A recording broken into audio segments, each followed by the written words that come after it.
Agora vamos ver como seria a implementação da lista duplamente encadeada. Lembrando que a estrutura do nó da lista dupla ela é herdada do nó da lista simples e também a lista duplamente encadeada ela herda também da implementação da lista simplesmente encadeada, que só possui aqui o apontador head. Então, o apontador head ele vai ser herdado pela lista duplamente encadeada, que vai definir também um apontador para o último nó. Então, a implementação da lista duplamente ligada estende a implementação da lista simplesmente ligada e implementa a interface da lista duplamente ligada, que tem outros métodos, que seria inserir no início e remover no final. Bem, a estrutura da lista, da implementação da lista simplesmente ligada, ela está toda pronta para funcionar com um nó que tem apenas dois campos, o dado e o next. Então, a inserção dela funciona fazendo todos os ajustes dos apontadores para manter a lista consistente. No caso da lista duplamente encadeada, ela herdou esses métodos, mas ela precisa lidar também com um apontador a mais, que seria o apontador previous, que o nó da lista duplamente encadeada ele tem um campo a mais. Então, o método simplesmente herdado da lista simplesmente encadeada, ele não ele vai deixar a lista duplamente encadeada no estado inconsistente, porque não vai setar o apontador previous de volta. Então, já é um método que precisa ser sobrescrito. O método do remover, por sua parte, por outro lado, também vai precisar, porque ele precisa setar os apontadores next e previous do nó da lista duplamente encadeada corretamente. E também o método search, pelo fato da lista duplamente encadeada, eu poder acessar ela pelo início ou pelo fim, certo? O método search pode ser otimizado também, certo? No caso de uma busca que eu posso fazer percorrendo ela nos dois sentidos. Isso pode melhorar por um fator de 2 o tempo da minha busca, tá certo? Então, os métodos search, o insert e o remove precisam ser sobrescritos para se adequarem à lista duplamente encadeada.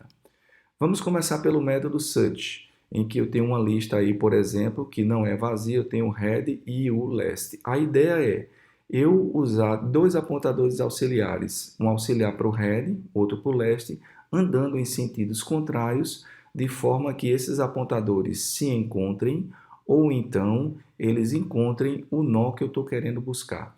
Então, se isso no mesmo laço eu consigo andar os dois ao mesmo tempo, eu consigo reduzir meu método a n sobre 2, tá? Ou seja, uma sensível melhora, uma pequena otimização, mas continua ainda sendo uma busca linear. Então, está aqui o método. Eu declaro aqui um auxiliar do head, um auxiliar para o last, e enquanto o auxiliar do head for diferente do last, ou então eles não chegarem a posições vizinhas, aqui está dizendo que se o auxiliar do last for o next do auxiliar do head, certo? E também eu não guardar o item no auxiliar do head, nem guardar o item no auxiliar do last, tá? Eu vou andar o auxiliar do head para a direita e o auxiliar do last para a esquerda. Então, vou movimentar se eu não encontrar nenhuma condição dessa de parada do laço, certo? No momento que eu finalizar o meu laço, se o dado está guardado no auxiliar do head, eu retorno o dado do auxiliar do head. Se está guardado no auxiliar do last, eu retorno o dado do auxiliar do last. Tá? Qual seria a complexidade desse método? Olhando para esse nó daqui, a complexidade seria eu não encontrar os dados e aí esses dois auxiliares eles se cruzam. No momento que eles se cruzam ou se encontram, tá? Que eu andei aí no mesmo laço n sobre 2, mas continua sendo a complexidade aí linear. No caso do inserir da lista duplamente encadeada, vamos considerar esses dois exemplos, uma lista vazia e uma lista que não é vazia, certo? Em que o head e o last apontam para nós diferentes. Está aqui o código de inserir no final da lista. A ideia seria afetar apenas o last, tá? Porque uma vez que eu já tenho o ponto de entrada no final da lista, eu precisaria inserir apenas mais um nó nela. No caso da lista vazia, eu vou precisar inserir um nó e fazer os ajustes necessários para conter apenas esse nó, tá? Então, como seria aí, primeiro, executando linha a linha, eu criaria um novo nó, tá? Da lista duplamente encadeada com esse new last, tá? Criaria um novo nó.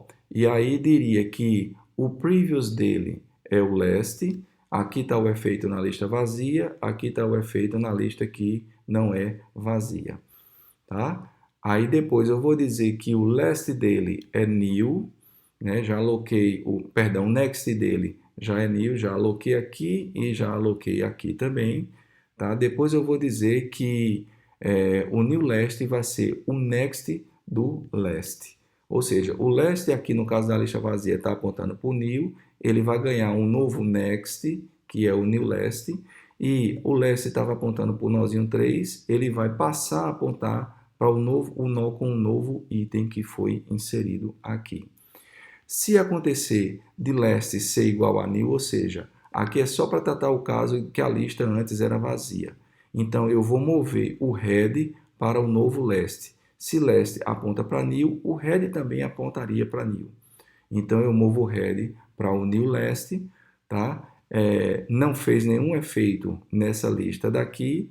E depois eu faço o last, eu vou mover o last para o new last. O last veio para cá e esse last que estava apontando para o 3 veio para cá também. Notem que o efeito disso, esse nó new daqui, ele vai ficar esquecido, mas existe um outro nó new que foi conectado aqui como último nó, certo? E você vê aqui dois nós new conectados aqui, no início e no final da lista duplamente encadeada. Uma coisa que precisa ter só atenção é, na hora de se conectar um nó a new, como a lista é duplamente encadeada, o new da lista duplamente encadeada, ele também tem um campo que é o previous. Ele precisa saber quem é o nó anterior a ele. Então, essa conexão daqui na realidade, ela precisa ser feita nos dois sentidos, tá? Tanto do nó para o new, quanto do new para o nó, em ambas as situações. E aí, notem que o tempo desse método, ele é um tempo constante. Tá? Não precisa de um laço para poder ir varrendo os nós até se chegar ao final da lista.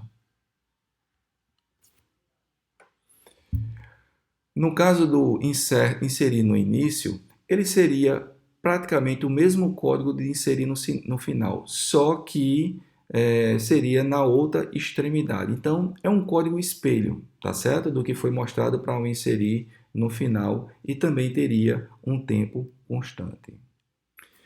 No caso da remoção pela chave, a lista duplamente encadeada precisa apenas lidar com a complexidade de manipulação do apontador previous também, tá? E também lidar com o caso em que se remove do início de maneira específica. Então, seria a mesma lógica, tá certo? Da lista simples, certo? Exceto que a manipulação dos apontadores vai ser simplificada porque no remover da lista simples, nós precisávamos caminhar pela lista, tá? E fazer a remoção de forma conveniente quando encontrado o nó. Aqui nós precisamos setar também o apontador previous de forma correta. Então, se o dado está guardado no head, primeira coisa que eu chamo é o remove first, que vai ser mostrado um pouco mais adiante. Tá? Se não, eu vou mover o cursor do head até o nó a ser removido. Essa busca pelo nó a ser removido poderia ser também tanto do início para o final, como do final para o início. Tá? O problema é encontrar o nó a ser removido. Uma vez que eu encontro o nó a ser removido e ele guarda um dado, ou seja, ele não é new, eu simplesmente digo que o next do anterior dele é o next dele e digo que o previous do próximo dele seria o previous dele. Ou seja, a gente consegue acessar indo e voltando a lista, consegue fazer o anterior e o posterior pularem o próprio nó que vai ser removido, que está sendo apontado pelo auxiliar. Tá? Notem que a complexidade desse método é linear porque ele consiste simplesmente em localizar o nó para ser removido da lista duplamente encadeada. Agora é o código do Remove First, que remove o primeiro elemento que está na lista. Vamos considerar dois exemplos de lista, uma que tem apenas um elemento e outra que tem mais de um elemento.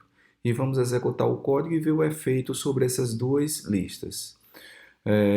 No caso do head ser diferente de new, quer dizer que tem-se algum elemento dentro da lista, nós simplesmente movemos o head para o next dele, ou seja, o head neste caso veio para new e neste caso veio para o nó 3.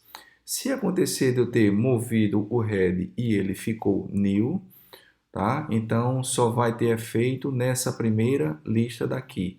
Nós movemos o last para o head também, tá? E aí a lista se tornou a lista vazia. Senão, nós temos que resolver o problema do previous do head. Uma vez que o head foi movido, eu preciso eliminar esse nó. Eu tenho que fazer com que o novo head, ele tenha como previous o nó sentinela. E isso é feito por esse código daqui. Tá? Notem que ao final da execução, o new continua antes e continua no final da lista duplamente encadeada. Esse método ele tem um tempo constante, obviamente, porque não precisa sair varrendo a lista. Ele simplesmente faz um reajuste de apontadores só para remover o primeiro nó da lista duplamente encadeada. No caso do remove no final da lista, seria o mesmo código espelhado para outra extremidade da lista. Tá? E aí ele também teria uma complexidade de um tempo constante. Em termos de implementação de Java, existe aí uma classe no pacote de Java Collections Framework, lá em java.util, que é a classe Linked List. Ela é uma classe muito útil que implementa diversas interfaces. Então, sempre que forem utilizar a implementação de lista ligada, certo? É sugerido que se use a Linked List. Aqui são algumas situações de aplicações e exemplos de listas encadeadas. Primeiro, implementar uma lista ordenada, possivelmente com um comparator. Nós mostramos uma implementação em que a lista ela não tem ordem de seus elementos, mas isso poderia ser feito. Uma lista ordenada que ela faz o uso, inclusive, de um comparator para poder ordenar seus elementos. Então, ela já inseriria um elemento numa posição específica para manter esse invariante ou essa propriedade da lista. Nós poderíamos também utilizar listas como estruturas sobrejacentes para implementar uma pilha e uma fila também. Isso é um exercício super legal de ser feito, tá? Além de causar uma otimização de espaço, porque nós não precisamos alocar previamente em tempo de compilação a estrutura sobrejacente que vai dar suporte para a pilha e para a fila funcionar. E também implementar algoritmos de ordenação vistos, considerando a estrutura sendo uma lista ligada. Então, nós vimos os algoritmos de ordenação que eles faziam manipulação de arrays, e agora eles podem fazer manipulação na própria lista. O importante disso daí é simplesmente vai mudar a estratégia de pensar no método swap, que inverte posição de dois elementos do array, como sendo um método agora que vai inverter posição de dois nós da lista.